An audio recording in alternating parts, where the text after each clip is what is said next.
Hello everybody, welcome to the West Ham Way YouTube channel. It's Corey, and West Ham beat Crystal Palace 3-2 at Selhurst Park in what I believe is one of the best performances I've seen this season. I thought West Ham were absolutely tremendous. The work rate, the work ethic, the pressing of the ball, the quality of times, the amount of chances we created, I thought West Ham were absolutely superb. Now, to caveat all of this, the first 5 minutes when they got their goal, we were a little bit off. We didn't seem at the races. We weren't really match sharp. Zaha was picking up little pockets. Eze was picking up pockets. Townsend was coming a little bit inverted.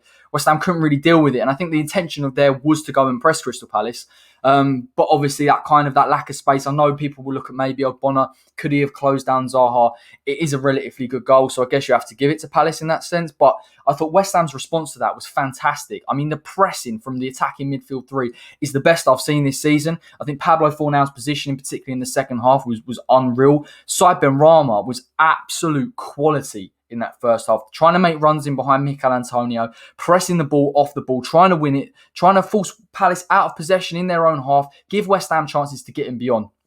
And you see that West Ham, even despite not having much of the play and much of the possession, the first goal, Michail Antonio's running behind, that ability to stretch Crystal Palace, like I talked about in the preview. West Ham offered it through a Michail Antonio type player. And Soucek makes that run and he breaks that line of Crystal Palace. And that was West Ham's characteristic in this game in terms of getting goals against the resolute Palace side that, listen, at times put us under pressure. They were in the game for the full 90. They believed they could get something. They wanted to press West Ham. But I thought West Ham outpressed them. I thought Declan Rice, particularly in that midfield, pushing up against them, playing balls through the lines as well to Michail Antonio. It forced Palace into their own half. It kept the likes of Eze and Zaha in deeper position. Zaha was isolated when Palace tried to attack West Ham. We can talk about the goal as well from Tomas Soucek. Again, he makes that run every single week. The touch and the finish is sublime. West Ham were really, really dominant from set pieces, and I think we're showing our strength here as well. Palace aren't a bad side from set pieces by any stretch of the imagination, but West Ham committed men into the box. We got the goals, and we go into that second half 2-1 up now.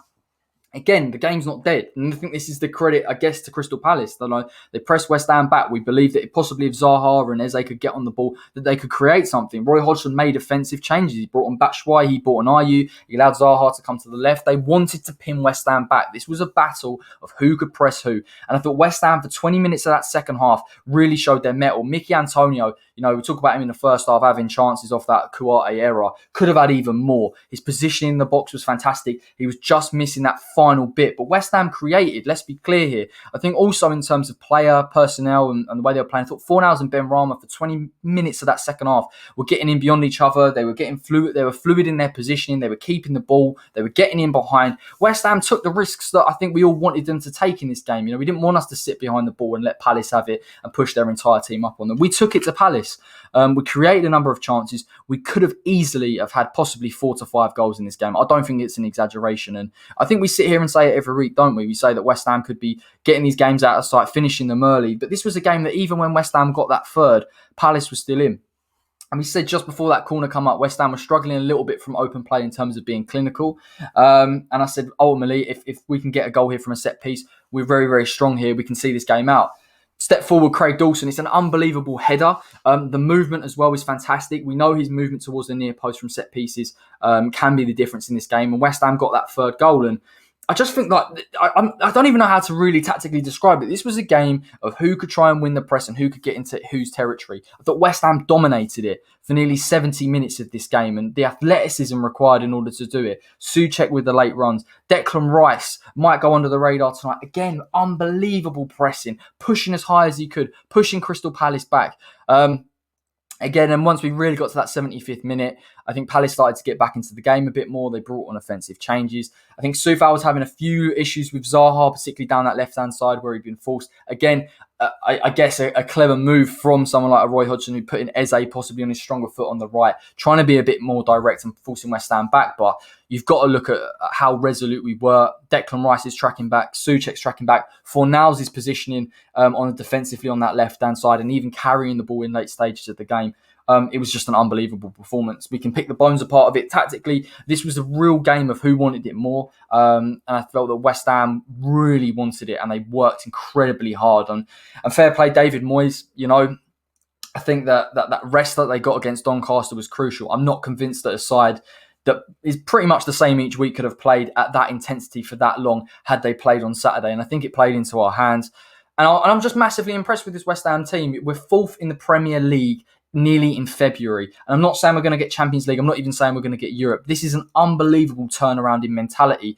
And I think even the type of game that it was, I know we created chances and we could have scored more, but we weren't in control. No team was in control of that game. West Ham didn't keep the ball, and they kept it for maybe 5-10 minutes in that second half, but not for long periods. And it was just that will, it was that belief that West Ham could get something. And I think that's something that David Moyes has installed within this team. The personnel believe in it.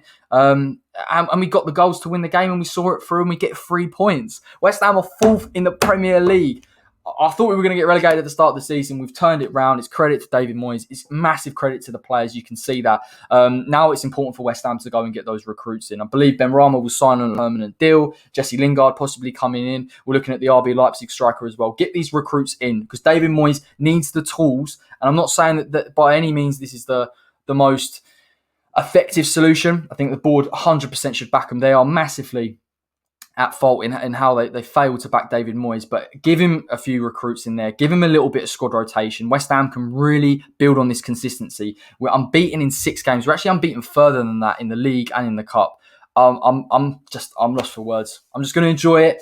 Thank you so much for joining me. Make sure you like the video. Make sure you subscribe to the West Ham Way YouTube channel. Loads more coming up. We'll have a fans voice tomorrow, so join us for that. We'll be talking about this result, the FA Cup win as well, transfer targets, and we'll be looking forward to that Liverpool game on Sunday. You get your predicted 11 and tactical breakdown videos as well. And of course, join us for the watch along at 4 o'clock on Sunday, where we take on Liverpool. And listen, I've not felt this confident in a long time. I really believe this team has got the belief, got the quality, the athleticism and the work rate to possibly get a result against the champions. So enjoy your week. I'm sure I will. And until next time, take care. Come on, you Irons.